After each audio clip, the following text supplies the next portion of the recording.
നഴ്സുമാരായി ജോലി ചെയ്യുന്നവർ, ഡോക്ടർമാരായി ജോലി ചെയ്യുന്നവർ, നിങ്ങളെ ദൈവം വലിയൊരു അത്ഭുതത്തിന് പ്രയോജനപ്പെടുത്തും. നിങ്ങളുടെ കരങ്ങൾ ദൈവകരങ്ങളായി മാറും. ഇന്ന് നഴ്സുമാർക്ക് വേണ്ടി പ്രാർത്ഥിക്കുമ്പോൾ, ഡോക്ടർമാർക്ക് വേണ്ടി പ്രാർത്ഥിക്കുമ്പോൾ, നഴ്സാകാൻ പഠിച്ചുകൊണ്ടിരിക്കുന്നവർ, അതിൻ്റെ ഓരോ പടി ആഗ്രഹിക്കുന്നവർ, പരിശ്രമിക്കുന്നവർ, പരീക്ഷയ്ക്കായി ഒരുങ്ങുന്നവർ, മെഡിസിന് പഠിക്കുന്നവർ, എല്ലാവരെയും ഒരു കൂട്ടമായി കണ്ടുകൊണ്ട് ഒരു നിമിഷം എല്ലാ ഡെയിലി ബ്ലെസ്സിങ്ങിൽ വചനം കേൾക്കുന്നവർ പ്രാർത്ഥിച്ച്, അനുഗ്രഹമുള്ള ഡോക്ടർമാരും നഴ്സുമാരും ഉണ്ടാകണം. അനുഗ്രഹമുള്ള ഡോക്ടർമാർ, ദൈവാനുഗ്രഹമുള്ള, ദൈവവിശ്വാസമുള്ള, ദൈവത്തോട് ബന്ധമുള്ള ഡോക്ടർമാർ, നഴ്സുമാരുണ്ടാകണം. അവർ പുരമുകളിൽ പ്രകാശിക്കുന്ന വിളക്ക് പോലെയാണ് അനുഗ്രഹമുള്ളൊരു ഡോക്ടറും നഴ്സും.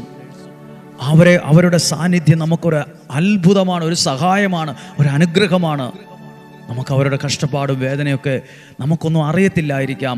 ഓരോരുത്തരും അനുഭവിക്കുന്ന ഓരോ പ്രയാസങ്ങളുണ്ട്, പ്രതിസന്ധികളുണ്ട്, വെല്ലുവിളികളുണ്ട്, ഒറ്റപ്പെടലുകളുണ്ട്, പലതരത്തിൽ അവഗണിക്കപ്പെടുന്നവരുണ്ട്. പ്രത്യേകിച്ച് ക്യാൻസർ ഹോസ്പിറ്റലുകളിൽ ജോലി ചെയ്യുന്നവർ, നഴ്സുമാരുണ്ട്, ഡോക്ടർമാരുണ്ട്. ക്യാൻസർ വാർഡുകളിൽ ജോലി ചെയ്യുന്നവർ, കുട്ടികളുടെ വാർഡിൽ ജോലി ചെയ്യുന്നവർ, കിഡ്നി സംബന്ധമായ പ്രയാസങ്ങൾ അനുഭവപ്പെട്ടവരെ മാത്രം കാണുന്നവർ, പരിചരിക്കുന്നവർ, ഇങ്ങനെ ഓരോരോ ഡിപ്പാർട്ട്മെൻറ്റുണ്ട്. ഞങ്ങൾ എല്ലാവർക്കും വേണ്ടി പ്രാർത്ഥിക്കുന്നു. എല്ലാ നഴ്സുമാരെ ഓർത്ത് പ്രാർത്ഥിക്കുന്നു. കർത്താവേ, അങ്ങയുടെ നാമത്തിൽ ഇപ്പോൾ പ്രാർത്ഥിക്കുമ്പോൾ ഇന്ന് കേട്ട വചനത്തിലൂടെ ഞങ്ങൾ പ്രാർത്ഥിക്കട്ടെ.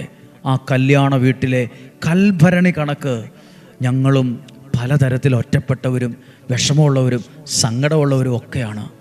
പക്ഷെ ആ പാത്രത്തെ ദൈവം ആ വീട്ടിൽ ഏറ്റവും നല്ല വീഞ്ഞുണ്ടാകാൻ നേരത്ത് തിരഞ്ഞെടുത്തതും പ്രയോജനപ്പെടുത്തിയതും ആ കൽഭരണിയാണ്. ആ കൽഭരണിയാണ്. ഞാനാണ് ആ കൽഭരണി.